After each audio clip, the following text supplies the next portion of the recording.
All right, good morning, everybody. A couple of concepts I want to go over today for today's assignment. So I'm going to start off for demonstration here. I'm just going to draw a circle. Do a better job here of centering it. And then I'm going to go into my centers layer here. I'm just going to draw a few center lines.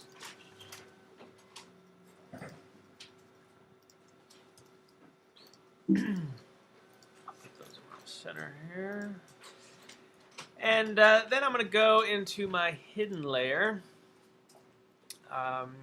and draw a few more lines.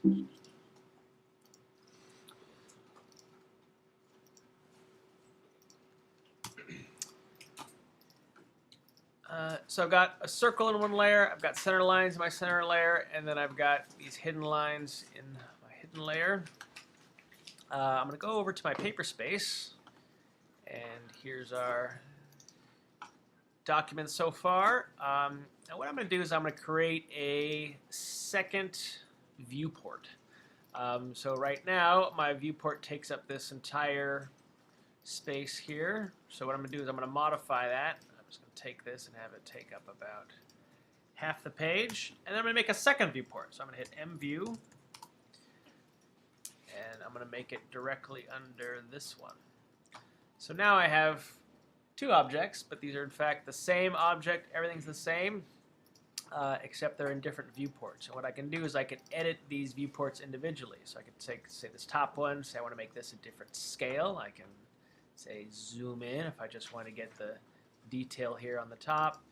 And then on the bottom here, we'll go 1, 2 here. So you can see I can adjust the scales of these individually. Next thing we need to know is I can turn the visibility of layers excuse me, on and off individually for the viewports as well. So say on my bottom viewport, I want to have my center lines, but I don't want to have my hidden lines. And then on my top viewport, I want to have my hidden lines but no center lines. So I'll start by editing our bottom viewport. So I've double-clicked to click into it.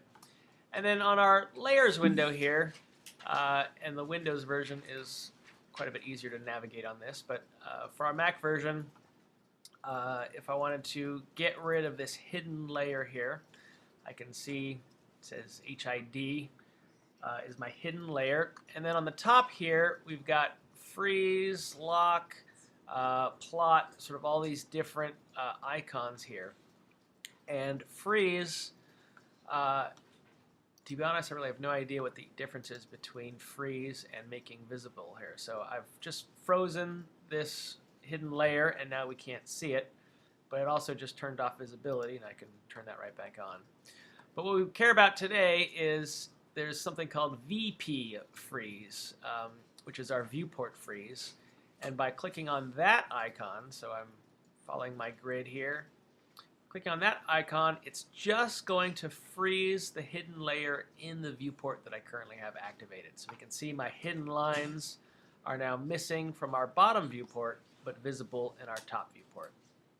And now I'll do the same thing on our top, but instead of hiding our hidden layer, I'm going to freeze our center layer. So I'll go up here to center and click on that, and now that's gone there. So we can see again, same object, absolutely everything is drawn correctly. The only differences between my top viewport and my bottom viewport is the visibility of layers. So very handy if, say, you're designing a house will have multiple pages of all the different drawing, like plumbing, electrical, all those things. Will have different sheets on the blueprint. And so what you can do is draw it all on one object, and then as you create your prints, they're just different layouts with different things hidden or frozen in their viewports. Next thing I want to demonstrate is dimensioning inside a viewport versus on top of a viewport. So say I want to add a dimension of the width of my circle here. So I've double-clicked, so I'm now editing inside my viewport, which basically means that I am editing my object space. And so if I click from here to here, it's going to add my invisible viewport here. Let's try this again.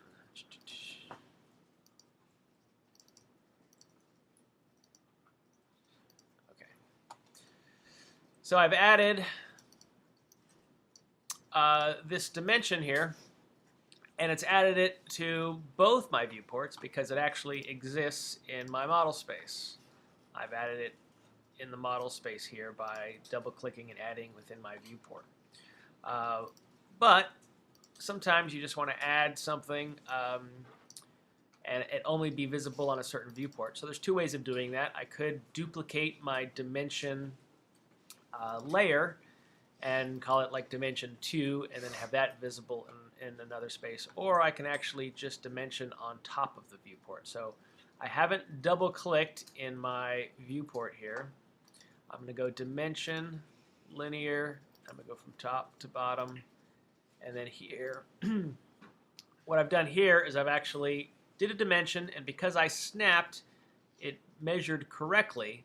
But you can see here that this dimension did not show up on our bottom one because this actually exists on top of the viewport. Now the disadvantage to this is as I move, if I were to move this around, you can see my dimension stays in place while my object still moves.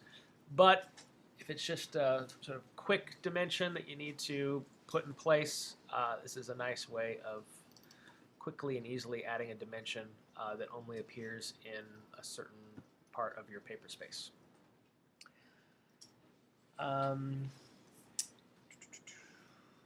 think that's pretty much it for what you need to know today. I've added a lot of kind of extra lines in today's assignment just to give you a clear idea of where the centers are of all these circles. It's kind of a lot of different circles to play with. So whenever you see a radius dimension, there'll be a line that goes to the center of the circle. You don't need to duplicate those lines. It's just a setting in the dim style, which if you want, you're happy to turn on, but there's no need to. And everything else should be written there for you. So any questions on viewport freezing, viewports, layers, viewport freezing, and then creating multiple viewports. Again, if you need to modify a viewport, make sure you've clicked out of it, click on the edge of the viewport, and then you can modify them as you need to. You need to make them larger or smaller to fit all of your drawings. Everything, all your objects as well as all your dimensions should all fit within your viewport. I don't want to see anything cut off. That doesn't look very good. And that's it.